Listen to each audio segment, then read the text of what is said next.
Ang likot ng anak ko. Ikaw ba naman kakain ka tapos yung anak mo gustong lumundag doon sa table? Kakain ka na maayos? So, anong ginagawa mo bilang isang nanay ka? Lilibangin mo siya ng cellphone.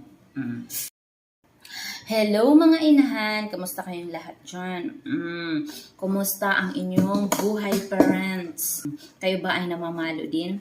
Noong kayo ba ay dalaga ay nasasabi niyo rin ba ang bagay na ito? Yun nasabi niyo sa sarili niyo na hindi ako mamalo kapag ako ay maging nanay. Kapag ako ang maging nanay ay hindi ko papanoorin ng TV ang anak ko. Kapag ako ang maging nanay, hindi ko papanoorin sa cellphone ang anak ko.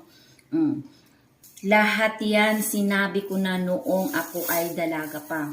Pero ngayon, yung mga sinabi ko na yun, kinain ko. Kinain ko yun lahat. Nasasabi ko yan lahat noong ako ay dalaga pa. Hindi ako mamalo, hindi